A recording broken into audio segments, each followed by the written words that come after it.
자, 성경에 많은 기적, 이적 있지만 이 모든 기적과 이적, 행적은 다 믿음을 위한 거예요. 예수님.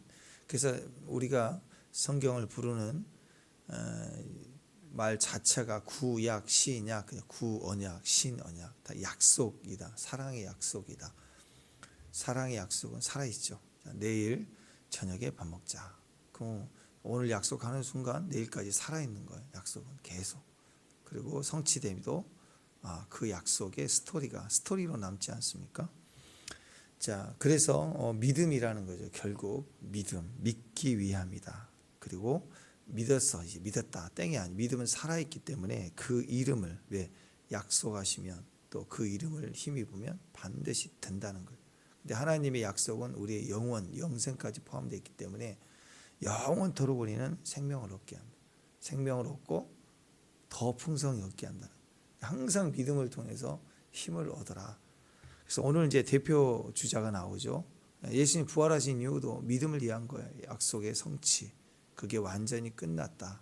그래서 항상 복음의 두 기둥이라고 그랬죠. 예수님 십자가에 죽으신 것만 복음이 아닙니다. 만약에 죽으셨는데 인류의 모든 죄를 뒤집어 쓰시고 그분이 어린 양이 돼서 죽으셨는데 아직 부활하지 않으셨다. 아직 죄값이 해결되지 않는 거예요. 그래서 반드시 이 죽으시고 부활하심이 같이 있어야 됩니다. 그냥 뭐 능력이 나타나, 부활과 같은 능력이 나타나, 그냥 그분은 능력인 것뿐이에요. 근데 모든 인류의 죄를 뒤집어 쓰시고 죄값을 대속해 죽으셨다. 우리 모든 죄를 대속하는구나. 근데 부활하셨다. 죄의 삭은 사망이니까 부활하셨다. 죄값이 치러졌구나. 그래서 이 두 가지가 반드시 동시에 있어야 되는 겁니다. 사형수나 어떤 사람이 죽어야 되는데 무기징역으로 단감받고 대통령령으로 한 20년 살다가 어차피 나왔다. 불법이 아니지 합법적으로 나왔다. 그러면 최소한 이해는 잘 안 돼도 죄값은 치러졌구나. 탈옥이 아닌 이상 나왔다 그러면 이건 죄값이 치러진 거구나. 그렇게 보는 거죠.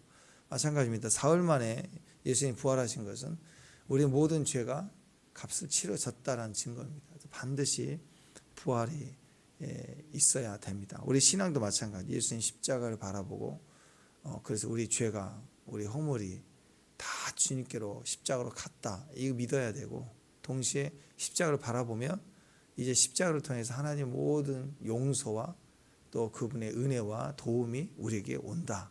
십자가를 바라보면 이게 순환이 이루어지는 거예요. 교환이 이루어지는 거예요. 모든 것이 생각도 마음도 십자가를 통해서 날마다 이 교환이 이루어져야 됩니다. 자, 오늘 도마 이야기인데 도마를 통해서 하는 이 스토리가 이 사건이 우리에게 주는 건 결국 믿음이라는 거죠. 도마가 왜 이렇게 반응하느냐? 믿음이 없었다. 그래서 찔러보고 만져보고 믿었다. 결국 왜 이렇게까지 기록하시는가? 믿으라는 거죠. 그리고 말씀하십니다. 나를 이렇게 보고 믿는 자보다 보지 않고 믿는 자들이 더 복이 된대요. 그러니까 지금도 우리 그런 신앙이 있죠. 주여 환상을 열어주시고 막 총 천연색으로 쫙 보여주시고 우주의 보좌까지 올라가고 저도 너무 그렇게 보고 싶었어요. 막 천둥처럼 맨날 음성이 들렸으면 좋겠고 근데 그렇게 왜 그랬는지 보고 싶으니까 보면 능력이 생길 것 같고 보면은 하나님에 대한 믿음이 생길 것 같고 그랬던 거예요. 근데 그게 아니라는 거죠. 꼭 봐야 되는가? 보여줘야 되는가? 아니죠. 그건 결국 관계이고 친밀함 이야기 아닙니까? 어떤 사람하고 관계에 있어서 얘기를 하면 말끝마다 정말? 진짜? 확인해봐. 보여줘봐. 그럼 얘기할 맛이 안 나죠. 사기치는 것도 아니고 친구 사이에. 나 어디 가서 맛있었어?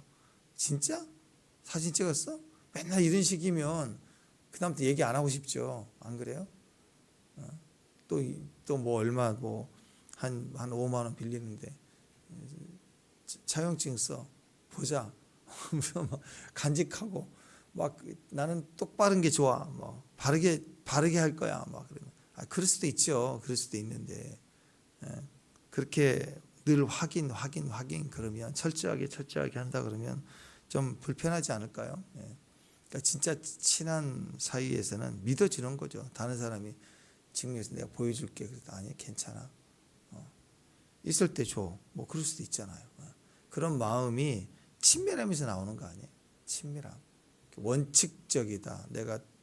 나는 바른 사람이다. 그 개념보다는 나는 맞는 사람이다. 난 틀린 적이 없다. 결국 꼭 문제가 생기거든요. 그러면. 그러니까 결국은 사랑과 친밀함에서 우리가 믿음을 확인받을 수 있다. 이렇게 생각할 수 있을 것 같아요. 자, 오늘 도마 그러면 제일 많이 생각나는 게 이제 의심 많은 제자. 제일 먼저 나오는 이야기 아닙니까? 도마는 의심이 많다. 어느 정도냐? 오늘 대표적인 사건이 그거 아닙니까? 주님의 그 못자국에 손을 넣어봤다. 그 유명한 사건이죠. 어떤 주님이에요? 부활하신 주님. 자, 이렇게 나오는 데는 이유가 있습니다. 자, 오늘 도마를 보시면요.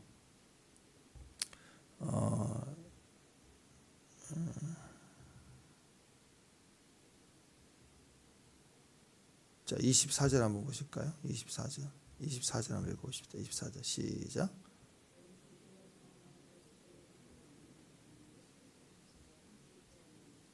네. 자, 여기서 도마의 기질이 나옵니다. 도마를 한번 이제 과거를 생각해 보면 도마의 기질을 한번 이렇게 살펴보면 예전 요한복음 11장에서 보면 죽은 나사로를 살리려고 그럴 때 그 분위기가 어땠습니까? 예수님을 다 죽이려고 하고 한쪽에 왕 삼으려고 하고 막 이런 분위기고 나사로를 살리려고 하러 가실 때 분위기가 이 유대인들이 주님을 죽이려고 하는 그런 소식과 상황이 있었다고요. 그래서 두려움 가운데 나사로를 이렇게 살려야겠다는 목적을 가지고 갔는데 그 과정이 상당히 두려운 걱정되는 돌을 맞을 수도 있는 그런 위험한 상황이었습니다. 그때 예수님이 가자고 하실 때 갑자기 엉뚱한 말을 했었죠. 뭐라고 그랬어요? 우리도 주와 함께 죽으러 가자. 뭐 그런 얘기를 했어요. 그러니까 유대 땅이 심한 핍박으로 막 죽으러 가자라고 이렇게 얘기하는 것 같은데 다른 제자들은 주여 주님 또 그리로 가시려 하시나이까 하고 이렇게 그런 말을 하는 게 정상적이죠. 다른 제자들처럼. 근데 도마는 주님과 함께 죽으러 가자 막 선동을 했단 말이에요. 그러니까 그런 상황을 좀 생각해 보면 도마는 두렵지 않아서가 아니죠. 두려운 거예요, 자기도.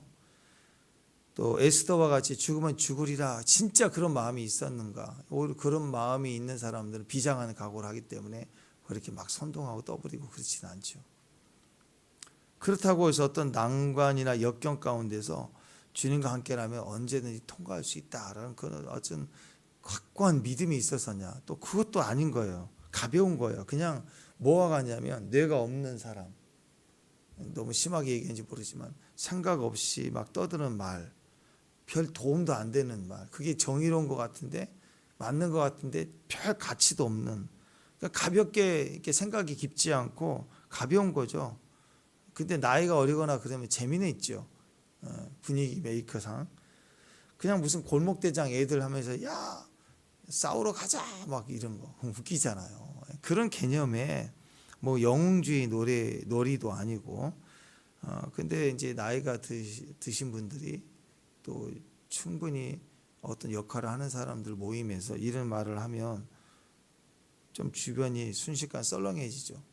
분위기도 못하고 상황도 안 되고 농담도 아니면서 또 진실로 그런 것도 아니고 그러니까 약간 조금 미화하면 4차원 약간 파악이 잘 안 되는 좀 이상한 아이 사오정 맞는 얘기도 아니면서도 쓸데없는 얘기 괜히 분위기는 좀 무거우고 긴장된 순간인데 뭐 전체를 또 가볍게 마음을 띄우기 위해서 분위기를 만드는 의도도 아니면서 참 애매한 생각을 좀 가진 것 같아요. 자, 일단은 그런 모습입니다. 그 다음에 요한복음 14장에 보면 예수님께서 이제 14장 그러면 이제 마지막 예수님이 설교잖아요. 14, 15, 16 마지막 설교를 하시면서 14장 그러면 너는 마음에 근심하지 말라. 하나님 믿으니 또 나를 믿으라. 내가 처소로 옮기러 간다. 그게 너에게 유익이다 하고 이제 드디어 고난에 대한 얘기를 좀 하고 계시거든요. 난 다시 올 거야. 근데 성령으로 온다. 그리고 막 여러 가지 정말 진지한 얘기를 지금 마지막 설교를 예수님이 직접 하고 있는데 너희 처소를 예비하러 간다. 근데 갑자기 또 14장 5절에 보면 도마가 이르되 주여 어디로 가시는지 우리가 알지 못하거늘 그 길을 어찌 알겠삼나이까. 그러니까 이건 길을 알아라 뭐 그런 의도로 얘기한 건 아닌데 어디로 간지 제가 어떻게 합니까? 막 이런 얘기를 또 뜬금없이 해요.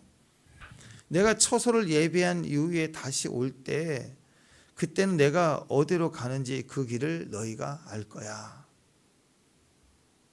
그랬더니 그래 지금 잘 모르는데 알게 된다고요? 그럼 믿어야죠. 뭔가 다 얘기할 수 없으니까 이렇게 얘기를 하신 거잖아요. 죽음을 어떻게 알아요?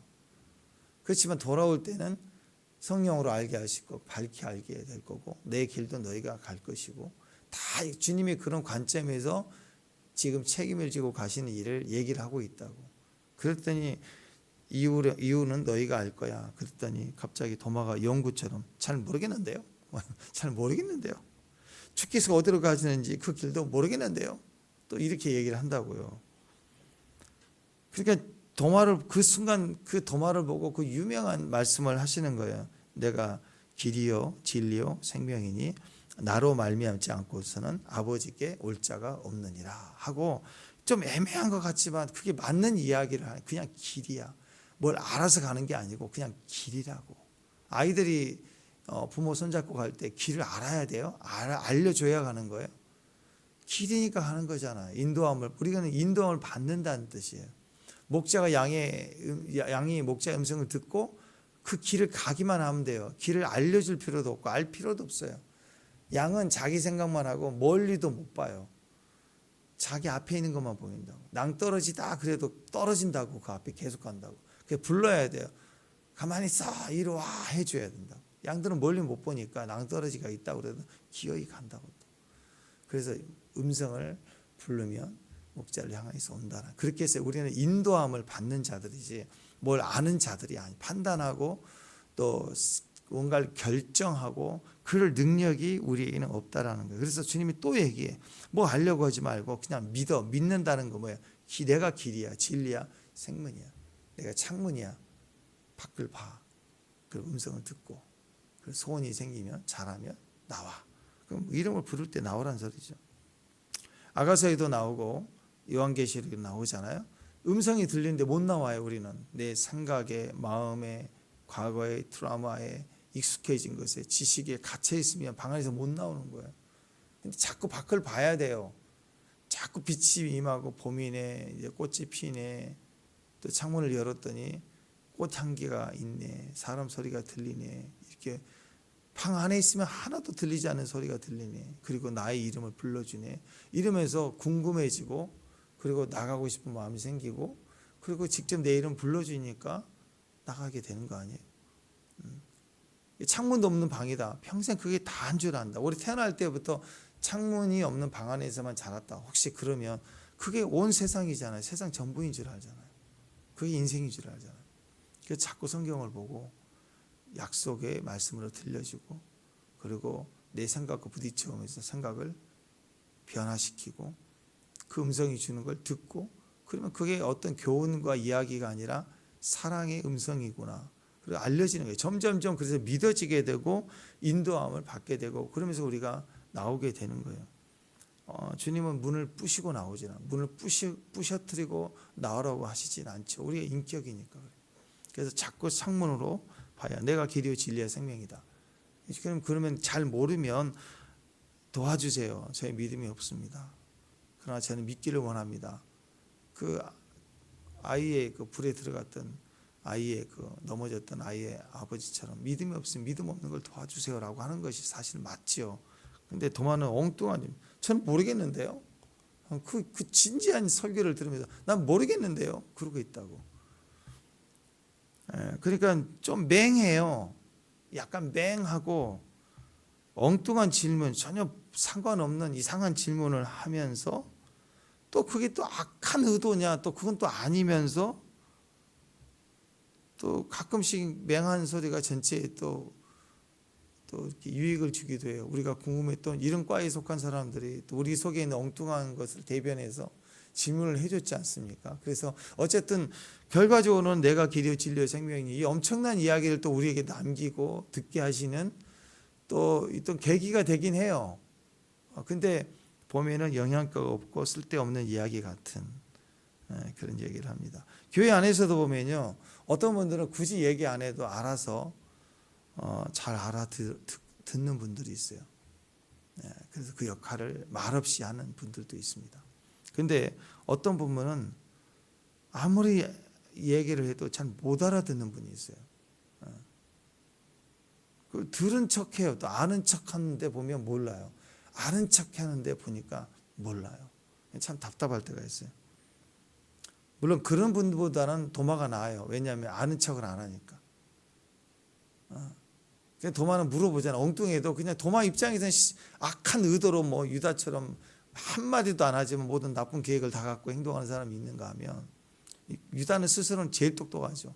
제자들보다 제일 지가 똑똑해. 다 계산하고. 그런 사람도 있지만 동시에 이분은 바로바로 얘기를 해요. 가식 없이 악한 마음도 어떤 계획을 하거나 설계해 놓은 게 아니라 그냥 얘기를 하는 거예요. 근데 좀 상황이 안 맞는 스타일이 좀 이상하게 좀 달라요. 약간 이런 기질이 이 성경을 보면은 몇 번의 이런 기질들이 나오지 않습니까? 대충 어떤 사람이구나 이해할 수 있을 것 같아요. 또 한 가지 결정적인 건데 기분이 좀 울적하고 좀 힘들면 갑자기 약속을 깨버려요. 혼자 갑자기 가기로 했는데 숨어버려요. 연락도 안 하는데 전화도 안 아니 못 가면 못 간다고 미리 알려주든지 그리고 그래야 되는데 갑자기 취소해버려요. 밥 먹자 그렇게 약속을 다 해놨는데 출발 직전에 나 안 먹어. 그리고 아예 사라지고 안 나타나고 그런 분들이 가끔씩 있잖아요. 그러고 나서 또 그 다음에 가면 또 혼자 후회해. 아유 그때 나 못 갔을까. 또 혼자 써도 좀 마음 정리되면 혼자 후회한다고 또 그런 분이 있죠. 감정적으로 공적으로 약속한 건 지켜야 되는데 사라져버려. 나 싫어. 그러면 앞뒤 없어요. 나중에 후회할 일인데도 자기 개인의 문제가 아니라 공적인 약속 자리인데 갑자기 이유도 없이 안 나타나. 자, 예수님이 부활하신 이후에 안식 후 첫날 저녁이에요. 제자들이 다 모였어요. 제자들이니까 그때는 숨어서 도망가 버렸지만 약속을 한 거예요. 다 모이자. 그래서 또 지금 부활하신지를 모르잖아요. 시체는 없어진 걸로만 알고 있고 제자들이 이제 베드로가 소집을 했겠죠. 모이자. 그리고 이제 어떻게 모였냐? 두려우니까 유대인이 두려우니까 문을 닫았어요. 그러니까 비밀스럽게 모인 거라고 생각이 됩니다. 거기에 주님이 찾아오신 거예요. 자, 근데 이 모임을 보면 방금 읽었던 그 말씀을 보면 도마는 예수께서 오셨을 때 함께 있지 아니한지라 이렇게 써 있죠. 누구만 빠진 거예요?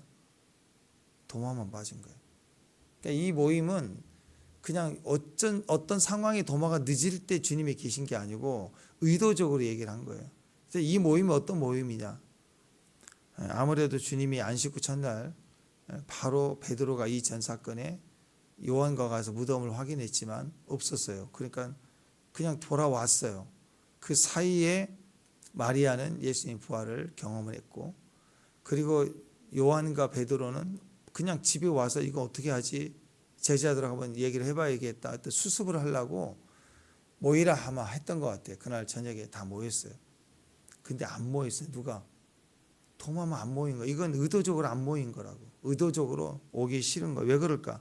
너무 마음도 상하고 속상하기도 하고 억울하기도 하고 뭐 여러 감정적인 이유가 있었겠죠. 의도적으로 안 갔다. 그건 분명한 거예요. 그리고 그 이후의 사건을 보니까 주님에 대해서 내가 그냥 어쩔 수 없이 늦었다. 타고 오는 그 마차 바퀴가 빠졌다. 뭐 걸어오는데 신발이 떨어졌다. 그래서 늦었다. 그런 개념이 아니죠. 믿음에 관한 이유에. 왜 믿음이 이럴까? 실망했기 때문에. 굉장히 마음이 상하고 또 무너졌고 어떤 것도 음식도 맛없고 막 아마 그런 것 같아요. 모이라 그랬더니 귀찮아, 안 가. 혼자 아마 그랬던 것 같아요. 그래서 겨우 오긴 했는데 와도 주님 만나자마자 똑같은 기질이에요. 나는 제자들이 얘기했을 때 나는 찔러보지 않고서 나 믿지 않을 거야. 너 손에 장을 지지겠다. 뭐 이런 식으로. 나는 진짜 내 눈으로 보고 귀로 들려지고 만져지지 않으면 난 안 믿을 거야. 아니 제자들이 다 얘기를 하는데 부활의 얘기가 들려오는데 나는 아니래. 나는 절대 아니래. 그런 거 보면 뭐예요? 우리가 그렇게 불신했다고 하면 그 유다 아니에요? 근데 또 유다과는 아닌 거예요. 왜냐하면 그러면 제자가 아니니까. 근데 우리가 살다 보면 혹시 그런 비슷한 이야기를 한 적은 없으시나요? 그런 믿음에 대해서 도전하는 없으세요? 있는 것 같아요. 근데 그때는 진짜 불신해서 그럴까요? 불신은 아니죠. 너무 실망하고 속상하고 그리고 그냥 내 마음이 너무 힘들고 그러면 피하고 싶은 거죠. 자꾸.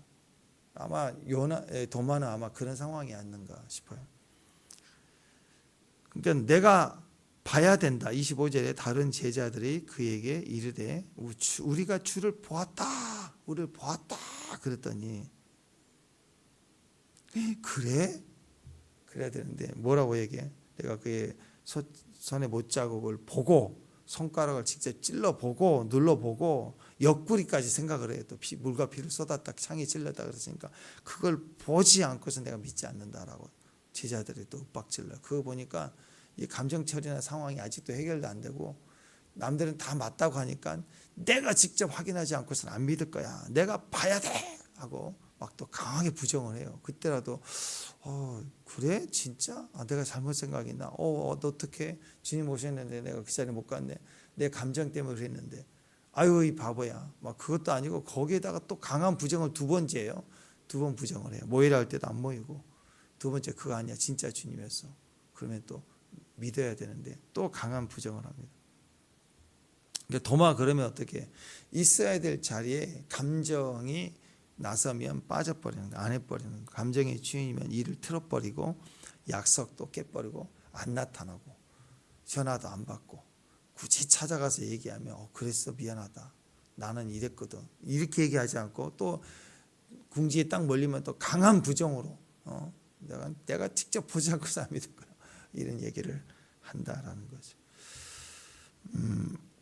대충 어떤 부분인지 아시겠죠? 27절 한번 보실까요? 27절. 자, 27절 읽습니다. 시작.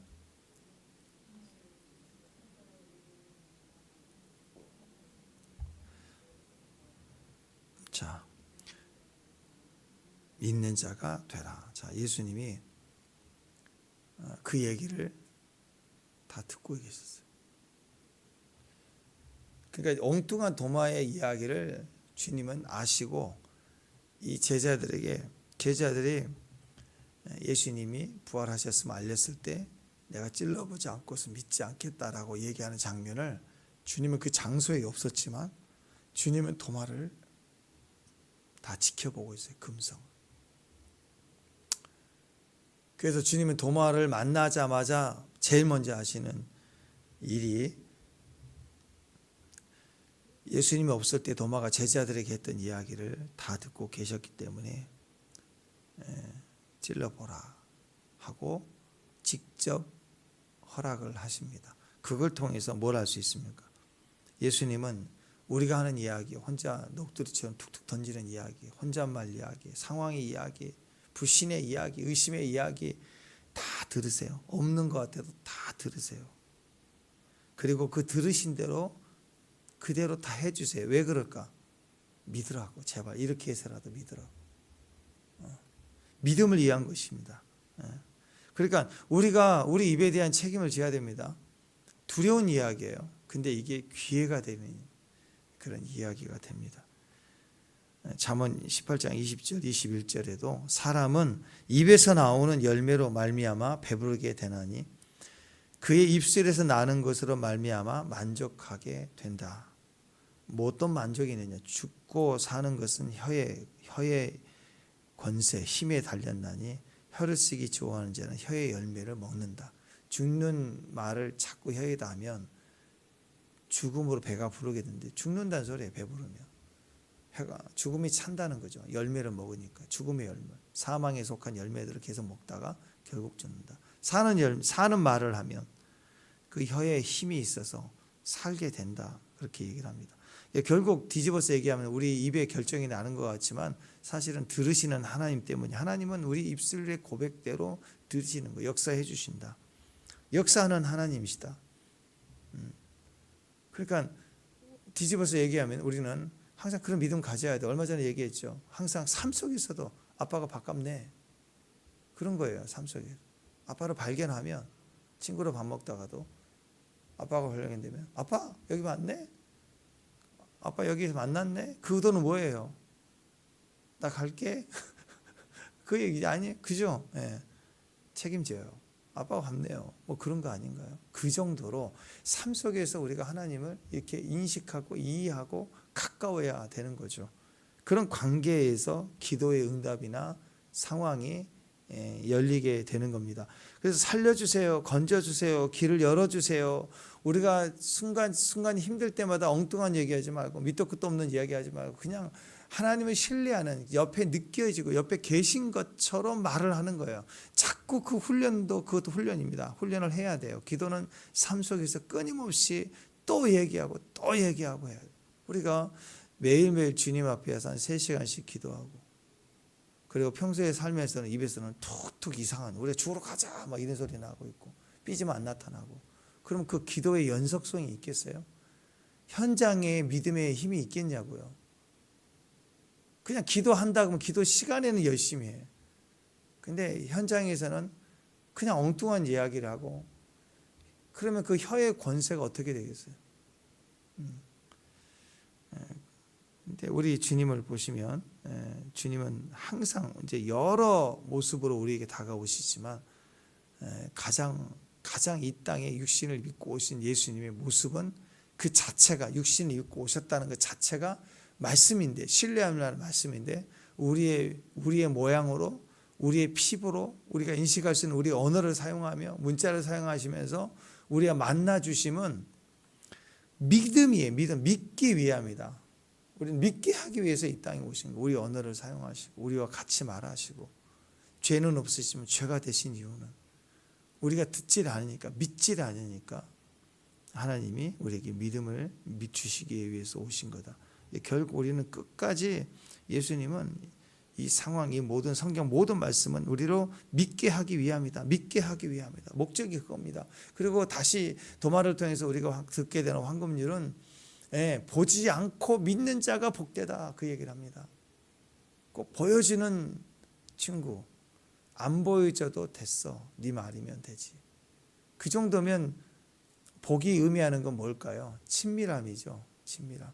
주님과 우리가 그런 친밀함이면 생각하거나 구하는 것만으로도 들어줘요. 그 좋은 친구의 친밀함, 친한 친구는 딱 너 아프니 그러면 달려오잖아요. 굳이 아프다 그러면 생각해보고 그러면 친한 게 아니죠. 그죠? 그런 마음인 거죠. 자, 믿음은 보이지 않는 것을 믿는 거다. 이게 우리 믿음의 황금률 아니겠습니까? 여러분 호주머니에 열쇠꾸러미가 있어요. 근데 그걸 딱 말을 하면 두 편으로 갈라지겠죠. 말을 하는 순간 그래? 하고 믿어주는 사람 아니면 봐봐 꺼내봐 하고 나는 봐야 믿어. 근데 참 말이 참 재밌습니다. 믿는다는 것은요 안 봐야지 믿는 거예요. 나는 봐야 믿어? 보면 사실이 되는데요. 보지 않을 때가 믿음이에요. 보는 순간 믿음은 깨져요. 이거 굉장히 심한 법칙입니다. 그래서 믿음은 철저히 신뢰예요. 신뢰가 깨지면 사실 확인이에요. 사실 확인할 필요가 없는 건 신뢰예요. 계란도 그냥 둬야지 이걸 깨트리면 그때부터는 후라이를 해먹든지 뭐 계란국을 해먹든지 풀어 써야 되는 거지 그게 원래 상태로 돌아가질 않아요. 신뢰는 확인하는 순간 깨져버립니다. 그래서 절대로 확인하지 않는 거예요. 그게 믿음이에요. 그래서 어떤 의도에는 이게 단계적으로 우리가 이렇게 환상을 보고 뭐 영이 이렇게 빠져나가서 입신을 하고 천국을 가서 보좌를 보고 뭐 그런 분도 있겠죠. 사도 바울이 그랬으니까. 근데 이게 저는 개인적으로 이게 흔한 건 아니라고 생각해요. 왜냐하면 하나님 우리에게 음성을 주시고 계시를 주시는 방법 중에는 성경이라는 확실한 것도 있고 동시에 환상도 있고 꿈도 있고 아주 불가항력적으로 정말 기가 막히게 하나님이 살아계심을 우리가 인정할 수밖에 없는 그런 통로들이 너무 많아요. 꿈도요 너무 리얼하게 주님 말씀하실 때는 정말 두려울 만큼 전달을 해주시거든요.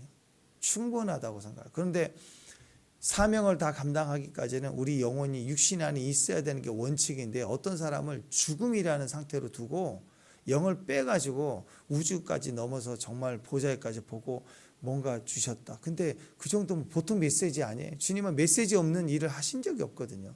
근데 그런 계시를 봤는데 근데 주님 봤더니 뭐라고 하시거든요. 그냥 파래, 빨개, 에메랄드 그거 없어. 그건 저건 100%는 가짜예요. 그런 거라고. 지금보다 말씀을 믿는 것보다 저는 지금 더 신앙적으로 주님을 알아갈수록 느끼는 건데 하나님 말씀이면 충분한 것 같아요. 이보다 더한 것도 없어요. 더 알 필요도 없고. 근데 환상을 보고 뭐 계시를 보는 게 너무 사모하지만 그러나 그것이 오히려 문제가 될 수 있습니다. 우리에게 영웅놀이가 될 수 있고 환상을 봤대 뭘 막 퍼렇고 노랗고 빛이 있고 나만 있고 언제까지 아이들에게 물어보는 너 놀이동산 갔다면 좋았죠? 막 빨갛고 삐에로가 있고 그렇죠. 근데 20대 청년인 또는 40대 아저씨가 애 데리고 갔는데 놀이동산 어째 허리 아파요. 이게 현실적인 거지. 애 맞춰주냐고 힘들어요. 근데 그냥 뻘겋고 파랗고 솜사탕 그건 좀 그렇지 않나요? 그러니까 메시지예요. 메시지가 계시적으로 갈수록 지적적이고 구체적이고 강력한 거예요. 믿음에 대한 이야기라는 거죠, 결국. 근데 재밌는 건 이게 보는 순간 깨져요. 그래서 때로는 말씀 속에서 선악과를 따먹지 않는 거, 판단을 확인하지 않는 거예요. 선악과는 그런 의미예요. 내가 직접 봐야 믿겠다는 거예요. 아니에요. 성경에 어떤 영역은 건들면 안 들고 살아야 돼요. 잠금 동산이 있어요. 봉환샘은 주님도 안 깨세요. 주님의 때 결정적인 순간에 내가 깨질 때 그때 주님만 공개하기 위해서 내가 남겨두는 공백이라고 공간. 누구에게 나에게도 내가 허락하지 않아. 내가 덮어놓은 거예요. 우리는 그 신앙의 영역이 이런 지성소의 영역이 있다고. 그래서 입신하고 맨날 뭐야 어떤 여자가 그 여자는 700 몇 번을 갔다 왔다 그러는데 그건 의미가 없어요. 오히려 그렇게 가서 보아야지만이 신뢰가 더 생기는 건가? 아니죠. 갈 수 있지만 안 가는 사람. 주님의 어떤 이유가 있어 불러주시면 가지만 내가 굳이 꼭 가려고 막 노력해. 입신 운동을 하고 막 안수만 받으면 입신 간대. 아니 무슨 그런 게 어디가 있어요. 그 이상한데 그게 능력으로 생각하니까 빠진다고. 그러니까 어떤 영역은요 꼭 봐야지만 이게 신학의 단계가 최고의 단계가 입신이고 그런 거 아니에요, 여러분. 끝까지 지켜주고 믿어주는 관계. 여러분 좋은 친구, 진짜 좋은 친구 생각해 보세요. 모든 걸 나눌 수 있고 더 많은 것들을 공유할 수 있지만 진짜 친한 친구는요 나한테 얘기하면 내가 다 해줄게. 그러진 않아요. 어떤 영역은 아주 깊은 어떤 영역은 그 친구가 스스로 얘기를 꺼내거나 나누지 않을 때까지는 알아도 느껴도 파헤치지 않는 거예요. 엄마와 딸, 엄마와 자식들 관계도 마찬가지예요. 모든 걸 알아야 되고 다 내가 확인해야 엄마 직생 풀린다. 큰일 납니다. 어떤 영역에서는 지켜주고 건들지 않고 또 인정해주고 그 기다려줘야 돼요. 그런 그 신뢰 영역이 그러니까 여러분 사실 확인은 신뢰를 깨는 거예요. 이거 굉장히 중요한 원리입니다. 믿는다고 할 때는 신뢰라는 것은 그 사람의 말을 믿는 게 아니라 그 사람을 믿는 거예요. 그 사람을 믿기 때문에 말을 확인하지 않는 거예요. 믿음은 그 말이 믿는가 안 믿는가, 말이 맞는가 안 맞는가를 확인하는 게 아니라 믿음은 말하는 그 사람을 신뢰하는 거예요. 끝까지. 그 깨트리지 않는 거라고. 도마 같은 사람은 우리 안에 도마적인 기질은 봐야 믿는데, 보여줘야 믿는데, 확실하게 해야 된대. 아니 무슨 사랑의 관계에서 확실하게 해요.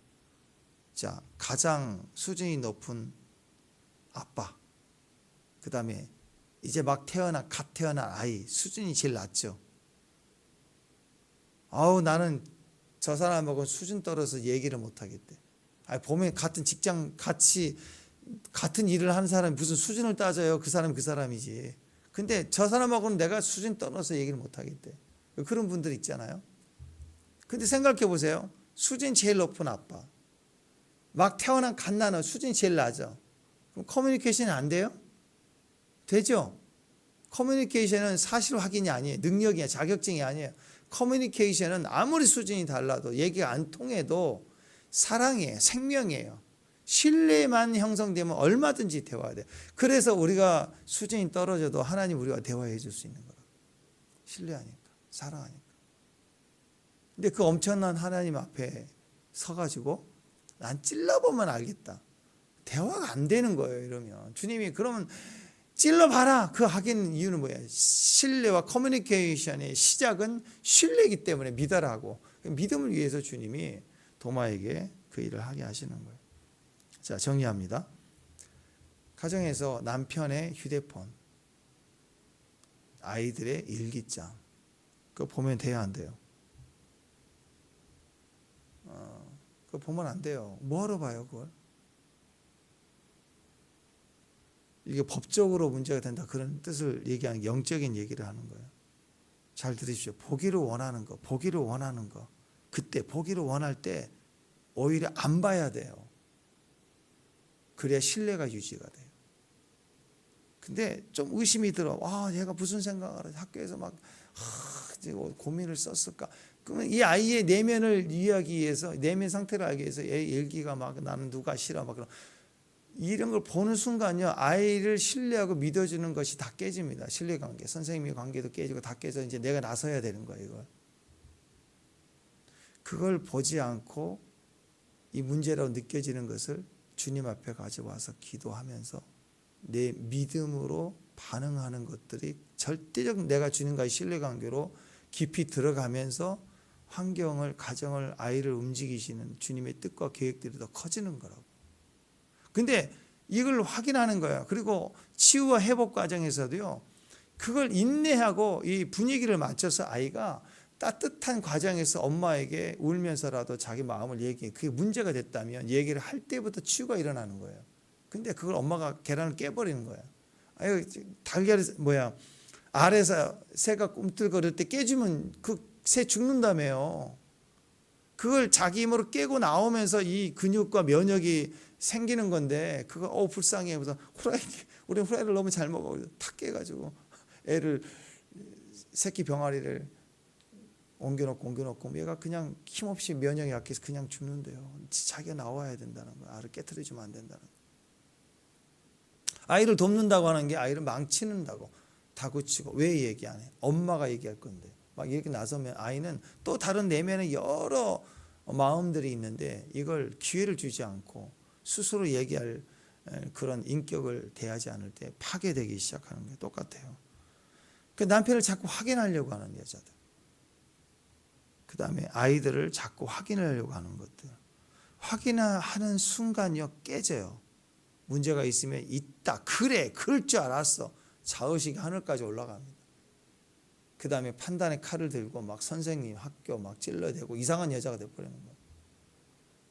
남편도 조금 친구 이상한 거 난리가 나는 거예요. 그때부터는 신뢰는 깨지는 거예요. 어떤 말을 해도 듣지 않는 거예요. 그 다음에 심지어 이제 자기가 원하는 답이 없어도 뭔가 있을 거라는 또 확신을 찾게 되고 또 찾고 또 보고 한번 보면 계속 봐요. 결국 그게 뭘 의미해요? 스스로를 다 파괴되는 거죠. 여러분, 지성소는 건들면 안 돼요. 지성소는 여전히 유효합니다. 지성소는 1년에 한 번 대제사장에게 허락된 공적인 상태에서만 들어갈 수 있어요. 그 말은 뭐예요? 남편의 비밀방, 지성소의 비밀, 아이들의 비밀방. 비밀이라는 것은 애들이 나 비밀이야 그러면 비밀이구나. 엄마도 옛날에 비밀이 있었는데 막 이러면서 이렇게 얘기를 하면서 비밀을 어떻게 다뤄야 되는지, 또 어떻게 처리해야 되는지, 언제 꺼냈을 때 또 그것이 좋은 열매가 있는지 비밀 이야기를 하면서 재미있을 있을 수 있잖아요. 근데 뭔데 얘기해봐. 그래서 너가 뭔 비밀이 필요해? 엄마한테 다 알려야지. 막 그렇게 막 끼어들기 시작하는 거예요. 뭐 확인이 필요한 거예요. 아닙니다. 확인이 되는 순간이 알은 깨지는 순간 신뢰는 깨져버리는 거예요. 그 알이 나올 때 꿈틀거릴 때 신뢰해요. 하나님을 신뢰하고 생명을 신뢰하고 이 병아리로 나올 거라는 거 신뢰를 해야지. 내가 확인이 필요하면 깨져버리는 거예요. 다 깨져버리는 거예요. 확인하는 순간 깨집니다. 더 이상 어려워요. 결론을 내가 내리기 때문에. 확인하려고 해서 확인되는 게 아니에요. 진짜 불법을 행하고 잘못하고 있을 때 우리는 하나님 믿어야 돼요. 이 문제를. 그리고 기도하고 인내하고 있으면 확인될 필요가 있으면요, 하나님 확인해 주신다고. 진짜 그래요. 진짜 다 드러나요. 그리고 그걸 확인이 됐을 때 내가 해결하려고 할 때 일이 더 커져버려요. 근데 기다리고 인내하고 충분히 마음 준비가 기도 속에서 만들어진 다음에 어떤 부정적인 일을 계속 속일 때 우리는 속임을 당하면서 주님께 가는 거예요. 그러다가 어느 일이 딱 터지잖아요. 흔들리지 않아요. 어떻게 처리해야 되는지가 결론이 나버립니다. 상처도 되지 않아요. 그냥 그 길로 가는 거예요. 그래서 확인이 되는 거예요. 여러분, 믿음 안에 보면 진짜 하나님 신기해요. 어떤 사람이 비밀스럽게 어떤 얘기를 하는데 꿈속에서 제가 그 꿈에서 옆에서 듣고 있는 거예요. 나중에 보면 그 얘기더라고. 그렇게 하기도 하고, 운전하다가 아무래도 의심스러운데 운전하다가 막 가다가요, 신호등 딱 걸려서 그냥 우연치 않게 딱 봤더니 그 건물 골목 사이에 거기서 하고 있는 거 보여주신다고. 목자의 눈에는. 저 사람 아직도 저거 못 끊었네. 신기합니다. 그때 딱 걸려요. 그런 상황에서 일들을 보게 하시는 거예요. 그러니까 어떤 일은 확인이 필요할 때로 확인하지 마세요. 신뢰하는 거, 하나님을 신뢰하고 기회를 주고 내가 칼질하지 않고 오늘 바뀔 수 있는 거잖아요. 기다려주고 인내하고 하나님을 신뢰하는 거. 근데 내가 확인하고 깨트리고 열어버리면 신뢰는 깨지는 겁니다. 그러면 그 아이가 다시는 엄마한테 일기 받구나 그러면 또 쓰지도 않고, 자기 마음을, 일기라는 건 자기 마음을 쓰면서 힘을 얻는 건데 아이가 안 써요. 그러면 이 아이는 어디다가, 엄마한테도 얘기 못할 만큼 불안한 심령을 어디다 쓸까요? 아이가 쓸 데가 없는 거예요. 이제는 아이를 죽이는 거라고. 그러니까 너무 아이들 세상 상황 다 까발려서 알아야 되는 게 아니라고. 우린 몰라요. 끝까지 몰라요. 우리 마음도 모르는데. 어쩌면 도마처럼 엉뚱한 소리 같지만 툭툭 던지는 아이가 건강할 수도 있어요. 그러니까 참 도마는 대단한 것 같아요. 다른 제자들은 다 이렇게 서쪽으로 해서 복음이 한 바퀴 도는데 유일하게 인도까지 반대로 간 제자는 도마밖에 없어요. 도마 행적이 참 특이합니다. 참 재밌어요. 네. 누가복음 15장 할 때 도마 이야기가 이해가 좀 되긴 했는데, 어쨌든 도마를 하나님 이렇게 귀하게 쓰이는 모습 중에도 그 마음, 그 상태가 투명해. 있는 대로 조금 상황이 안 맞는 거 어리석어 보여도 고집스러운 것 같아요. 지금 참 기뻐했을 것 같아요. 참 특이하구나. 원하는 방향으로 튀지 않고 럭비공 얼로 튈지는 몰라. 도마는 복음을 전하는데 반대로 갔어. 그때 충성한 거예요. 최선을 다했고. 도마가 인도의 무덤이 몇 개인데 다 도마 하잖아요. 성자가 돼서. 그러니까 여러분, 우리는 우리를 부르시는 우리의 모양대로 가는 건데, 중요한 건 그거예요.